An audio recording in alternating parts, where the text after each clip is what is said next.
Elhamdülillah, ve salatu ve selamu ala eşrafil enbiyai vel mursalin ve ala alihi ve ashabihi ecma'in.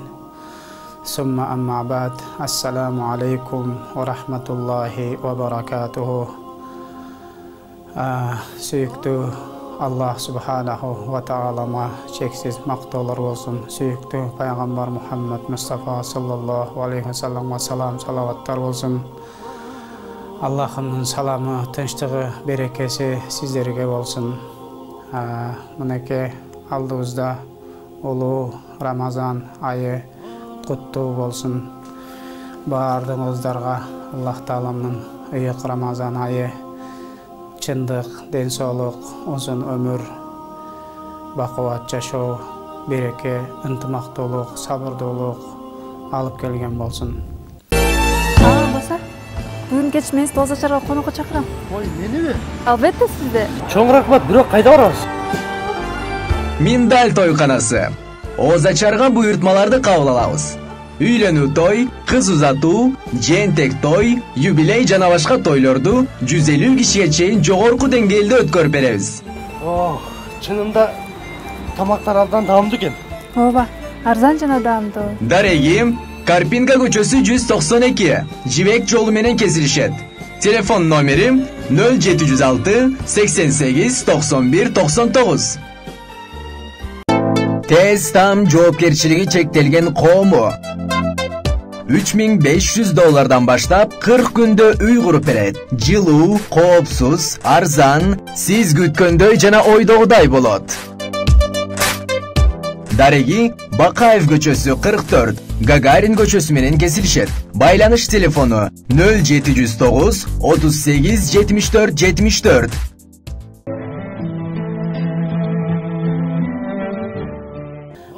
Бұл айда Пайғамбарыбыз саллаллаху алейхи ва салламға пайғамбарлық даражасы берілінген. Бұл Рамазан айында Бадыр соғышыдағын болған, Мекке жеңішідағын ошол Рамазан айында болған, Ислам диніміздің конституциясы болған, мыйзамыбыз болған, туу Құраныбыз болған, жаратқан Аллах Тааланын өзүнүн сөзү болгон Курандагын ошол Рамазан айында түшүрүлгөн. Мана ушундай ыйык ай бул албетте момун мусулмандар үчүн өтө бир кереметтүү, пайдалуу ай болуш керек. Бул айды биз өтө бир жакшы бир пайдаланып калышыбыз керек. Себеби Пайгамбарыбыз саллаллаху алейхи ва саллам айтып жатат, кайсы бир мусулман, кайсы бир инсан бул айда пайдасыз өткөзгөн болсо, бул айды башка айлар сыяктуу эле жөн жай эле, анда бул мусулмандын мурду жерге ышкалансын деген экен. Бул жакшы сөз эмес. Албетте бул Аллах Таалам сактасын, мындай жөнөкөй эле кайдыгер мамиле кылып, улуу ушундай даражалуу Куран түшкөн, Аллахтын рахматы түшкөн, Аллахтын мээрими түшкөн ушундай бир айды жөн эле өткөзүп беришлик бул деген өтө бир Аллах Тааламдын бир дептеринен же болбосо миспискасынан бир өчүп калган бир адамдар өткөзүп бербесе, чыныгы Алла деп Кудайдан үмүт кылып, ушул жылдарды, ушул Рамазан айыны, ушул күндөрдү, ушундай касиеттүү Рамазан айыны күткөн инсандар үчүн Аллах Таалам onu nasip kılat inşallah. Пайгамбарыбыз саллаллаху алейхи ва саллам дагы бизде жүзгө киргиз, же болбосо бир бай болайын, башка болайын деп дуа кылган эмес экен. Албетте Пайгамбарыбыз саллаллаху алейхи ва саллам бизди келерги Рамазан айына жеткизген деп дуа кылган экен. Аллага шүкүрлөр болсун, көп шүкүрлөр болсун, бизди мынакей Рамазан айына алып келди. Былтыры арабызда отурган, былтыры биз менен арабызда отуруп оозу ачкан, таравих намаздарды окуган көптөгөн мусулман бир туугандарыбыз бүгүнкү күндө жок. Өткөндөрдү Алла рахмат кылсын. Бул Рамазан айы ушундай улуу айлардан, бул мусулмандарга берилген эң бир чоң бир неаматтардан Бул эң бир чоң немат, эң чоң бир улуу ибадаттарды кыла турган, эң чоң улуу айлардын султаны болгон бул ай экен. Бул айда эмне үчүн биз деген көп ибадаттарды кылабыз? Анткени бул ай ошондой Аллах Тааламдын айы. Аллах Таалам бул айда ошондой бизге мусулмандарга өтө бир жакшы мүмкүнчүлүктөрдү түзүп берди. Бул айда ошондой бейиштин эшиктери 30 күн бою ачык болот экен.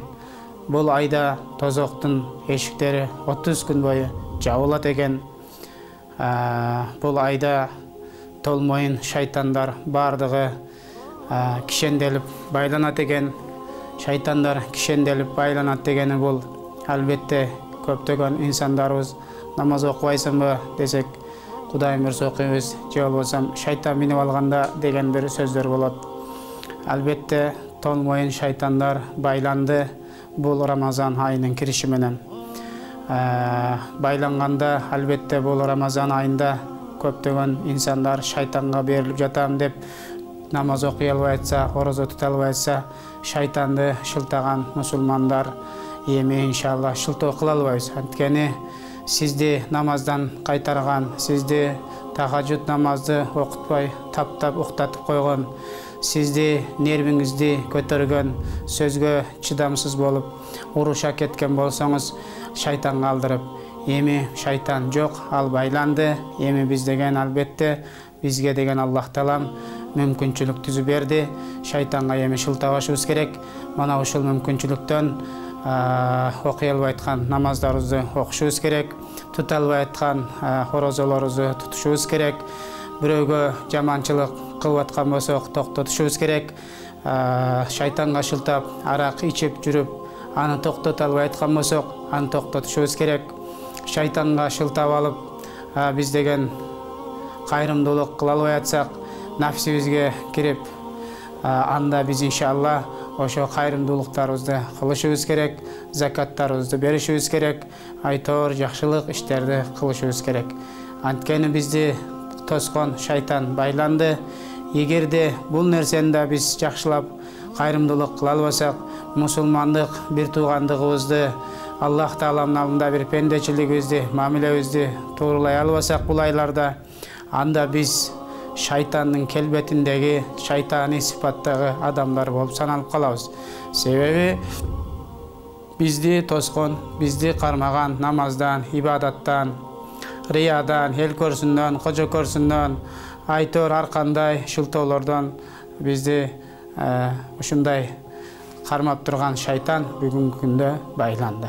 Урматтуу мусулман бир туугандарым, эми өзүбүздүн нафсибизди жеңип, бул Рамазан айында Аллах Таала бизге ушундай мүмкүнчүлүк түзүп, бул айда ушундай бизде ибадат кылып, акыретке жакшылап даярданып алсын деп, көптөгөн ибадаттарды кылсын деп, көптөгөн ибадаттарды кылсак, намаздарды окусак, кишиге жакшылык кылсак, кыянатчылык кылбастан, кайра деген кайрымдуулук кылып, жакшылык иштерди кылып, ооздорубузду ачырган болсок, иншалла бунун соопторун Аллах Таалам ушундай вада кылып 70 эсе, 100 эсе, 1000 эсе кылып берем деп атат. Бирок Рамазанда орозо кармоочуларга жеке мен өзүм берем бунун сообун деп атат. Бунун же 10, же 15, же 20, же 1000 деп айтып аткан жок. Буну Аллах Таалам өзү гана билет. Бунун канчалык даражада сооп экендигини. Ошондуктан бул айда, бул Рамазан айында бул Аллах Субханаху ва Таалам өзүнүн айы, өзүнүн кереметтүү ошондой аяттарда айтып кетет. Я айюхаллазина аману, эй имандуулар, акыркы күнгө, кыямат күнүгө жараткан Аллах Тааламдын бар экендигине, бир экендигине, жалгыз экендигине, падыша экендигине, жакшылыктын, жамандыктын, бардык нерсе өкүмдар Аллахтын өкүмүнө муктаж экендигине иман келтиргендер деп, жана пайгамбардын пайгамбар экендигине иман келтирип, жана иман келтирип эле калбастан анын артынан ээрчигендер үчүн деп бул аяттын маанисинде ушундай көп маанилер келет. Бирок биз кыскартылып айтып жатабыз. Силерден мурдагыларга парз кылынгандай эле, я айюхаллазина аману кутиба алейкумус сиям кама кутиба алаллазина мин кабликум лааллакум таттакун. Силерден мурдагыларга кандай парз кылынган болсо, силерге де ошондой парз кылынды. Таква болушуңар үчүн бул оразаны кармап. Таква болушубуз үчүн болсо, иншалла, таква болгон инсан жогоруда айтылган амалдарды толук аткарылат. Namazdары толық болады, ибадаттары толық болады, ешкімге хасад қылбайт, қошнасына зиян келтірбейт, берекелүү инсан болып, жашоодо салаваттуу инсан болып, мусулман экендигини иш жүзүндө, мамиле жүзүндө жараткан Аллах Тааламдын кулу экендигини өзү иш жүзүндө көрсөтүп өтө алат. Себеби дегенде бул Takva degende bul emne? Bul takva bul Peygamber sallallahu aleyhi ve sellem'den surab atat. Takva degen bul emne? At-takva khawfu minel jalil. Jaratkan Allah Taalamdan korku. Korku degende bir tamga jaşınıp alıp je titirep kaçıp emes. Bul korku degen jaratkan Allah Taalamdın hökümdörün atkarıp jatkanda ошол аткарылып аткан туткан оразам кабыл болуп атабы экен, окуган таравих намаздарым кабыл болуп жатабы экен, кылып жаткан кайрымдуу садакаларым кабыл болуп жатабы экен. Аллахым мени деген ушундай бир тозок отунан, ушундай жамандыктардан, кабыр азаптардан мени сактагын, жана үй бүлөмдү, жана эли журтумду, жана ушундай эле баардык эле мусулмандарды деген коркуу менен, ошондой бир Аллахтан үмүт менен болгон адамды таква деп айтабыз. Таква деген адам албетте кишиге жаманчылык кылбайт, бирөөгө ушундай жакшы бир жакшылыктарды кылат. Бул таква Аллах Тааламдын алдындагы эң даражалуу инсандардан болуп эсептелет, таква болгон адамдар. Эми бул Рамазан айыга келсек, бул Рамазан айы бир өтө чоң улуу айлардан жана жогоруда айткандай, Bol Ramazan ayı degen Peygamber sallallahu aleyhi ve sellem bol Ramazan ayının birinci 10 kündügü avvaluhu rahma, birinci 10 kündügü Allah'ın rahmatı. Emi Allah'ın rahmatı kimderge? Ona oşol Allah'ın rahmatı bolgondo Allah'ın rahmatıga ılayık bola turgan işlerdi kılayık urmattуу musulman tuğandar. Allah'ın rahmatı Bul meçitlerde, medreselerde, ibadattlarda, жақшылықтарда, кедей кембағалдарды зиярат кылууда, оорugandарды зиярат кылууда, кечирип, кек сактап жүргөн болсок, буга чейин бири-бирибизге ушундай бир жаман бир кастык санап жүргөн болсок, менен кечирип кой, урматтуу менин мусулман тууганым деп барып, ошодон кечирим сурап, Allah'ın rahmatidan ümitің болса, сен анда башка бирөөгө рахмат кылып, мейрим кылган, зулумду кылып аткан болсоң, зулумуңду токтоткун. Айтор Allah'ın rahmati кең, Allah'ın rahmattan ümit кыла турган болсоң, Allah'ın rahmatıга ылайыктуу иштерди кылууну Аллах насип кылсын. Ва аусатуху магфира. Ортоңгу 10 күндүгү Аллахтын магфираты, Аллахтын кечирим экен. Андай бола турган болсо, урматтуу мусулман бир тууганым, анда биз башка бир мусулман бир туугандарыбызды кечирейик, башка бир мусулман бир туугандарыбыздан кечирим сурайык, башка бир мусулман бир туугандарыбызга ошондой бир кечириле турган жакшы бир амалдарды айтып, урушуп жүргөндөрдү жараштырып, мына ушундай магфират болгон айда бири-бирибизге бир жакшы бир амалдарды кылууну Аллах Таалам насип кылган болсун. Ва ахируhu иткун минан ниран. Акыргы 10 күндүгү бул албетте тозок отунан сактоочу ай экен, сактоочу айларга сактоочу болуп, ушундай бир себеп боло турган айлардан экен. Эми биз албетте биз чол тозоктон сактана турган ибадаттарды кылууну Аллахым насип кылсын. Ошол тозокко калкан боло турган ибадаттардын бири бул Рамазанда орозо кармоо экен. Орозону кармап эле жөн эле бир Пайгамбар саллаллаху алейхи ва саллям айткандай, жөн эле орозо кармап өтпөгүлө, жөн эле кардың ары ачкан эле калбасын. Жөн эле бир тахажжуттарды окуп калбагыла, uyqudan эле калганыңар болбосо анын кабыл болбойт дегендей чын жүрөк менен, чын ихлас менен биз деген орозону кармайык. Орозо бул ашказан эле эмес, орозону көз да кармасын, бутубуз да кармасын, колубуз да кармасын, кулагыбыз да кармасын. Кулагыбыз кармасын дегени жаман нерселерди укпайык, тилибиз кармасын, жаман нерселерди сүйлөбөйүк, кишинин дилиге азар бербейик, аркасынан сүйлөп ушактабайык, анткени бул ушак деген эң жаман нерселер болуп эсептелет. Бул Рамазан айы ошондой мүмкүнчүлүк берилип атканда көптөгөн ибадаттарды кылып калышыбыз керек. Себеби бул Рамазан айында нафил намаз окусаң, парздын даражасы берилет. Парзды окуй турган болсоң, 70 парзды аткаргандын сооптары берилет. Айтор бул Рамазанда бир эле тирүүлөр үчүн эмес, албетте өлүктөр үчүн дагы чоң пайдасы бар экен. Пайгамбар саллаллаху алейхи ва саллям айтат: "Эгерде менин үммөттөрүм бул Рамазан айынын канчалык баалуу, канчалык даражалуу, канчалык кереметтүү, канчалык ушундай бир сырдуу касиеттерге ээ экенин билгенде, өмүр бою Рамазан айы болуп орозо болсо экен деп тиленишет эле дейт. Тилекке каршы бүгүнкү күндө биз албетте ошончолук билбесек дагы билгенге аракет кылып атабыз. Мынандарда билип Рамазан айыны кадырлаганга бардыгыбызга Аллах таала насип кылсын.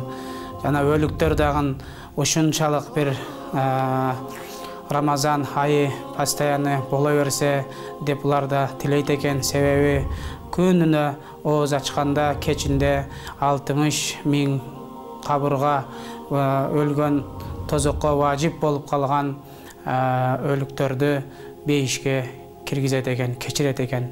Күнүнө ушундай кылып, күндө ооз ачарда кечинде 60 000 киши тозокко важип болуп калгандарды Аллах таалам бейишке киргизип коет экен.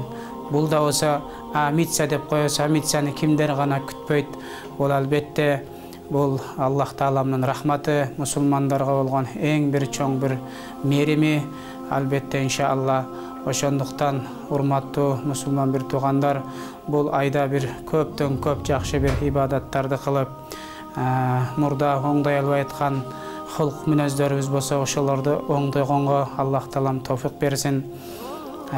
Өзү биздин жакшы бир оңолуп кетишибизге дагы бир себептер. Бул албетте жакшы бир ибадаттардын, чоң ибадаттардын бири бул намаз болуп эсептелинет. Кимде ким бул намазда өтө бир жакшы окуган болсо, Аллах таалам каалагандай намаз оккан болсо, Аллах таалам жогоруда буйрулгандай намаз оккан болсо, албетте ал адам ушундай бир жакшы бир кулк мүнөзгө, жакшы бир адеп ахлакка жана күнөөлөрдөн арылууга бул намаздар себеп болот. Бул кайсыл намаз дегенде, Аллах таалам Кур'ани Керимде «Инна салата танха анил фахшаи вал мункар, ва ла зикруллахи акбар, валлаху я'ламу ма таснаун». Аяттын башында «Акимис салах» намазды тургузгула, намазды тургузгула. Оку деген бул башка бир маселе, тургузуу бул башка бир маселе. Тургузуш керек намазды, рүкүсүнү, саждасыны, кыямыны, айтор ошонун эрежелерини бекем ниетте жакшы бир оңой ошундай бир таквалык менен Аллах таалам алдында туруу деп сезиш керек. Албетте ошол намаз «Инна салата танха анил фахшаи вал мункар». Бул турган намаз Аллах тааламдын алдындагы ошондой буйрулган намаз болсо, туура окулган намаз болсо, Аллах таалам мункар кылган, шарият тыйган ар кандай жаман иштерден, фасык иштерден бул намаз кайтарат экен иншалла. Бул намаз ушундай кайтарат. Эгерде ал кайтпаган болсо, ал эгеси кайтпаган болсо, анда анын окуган намаздары дагы эч кандай пайда бербей калат. Себеби дегенде бул эң чоң Аллах таала менен байланыш бул намаз, эң чоң ибадаттар болуп эсептелинет, эң чоң зикирлер болуп эсептелинет. Эң чоң зикирлер болуп эсептелинген намазды биз өзү буйругандай окуй албасак, бул намазыбыз бизге эч кандай пайда бербейт. Пайгамбар саллаллаху алейхи ва саллям өзүнүн хадистеринде айтат: "Ман салла салатан лам танхау анил фахшаи вал мункар лам яззад миналлахи илля бу'дан". Kaysi bir adam namaz okusa, al namazı öz okuucusunu fahişe olgan, jaman işlerden Allah Taalam tıygan, köral adamlardı köralbastыкtan, gıybattan, uşaktan, aytor jaman işlerden tıybasanı, anda alpende jaratkan Allah Taalamdan alыстап жаткандан başka hiçbir nersesi özgörüp жаткан жок. Болгону al namaz okutat, jaratkандан alыстап atat. Oşan üçün kebir adamlar namaz okuyt, jaratkanга jahın bolat. Kebir adamlar namaz okuyt eken, jaratkandan alыс bolat eken. Oşonduktan oşul Ramazan ayında bizge oşunday mümkünçülüktü jaratkan Allah Taalam berdi, şaytanды baylады, kıla alбай аткан ibadattарды kılıp kalayık.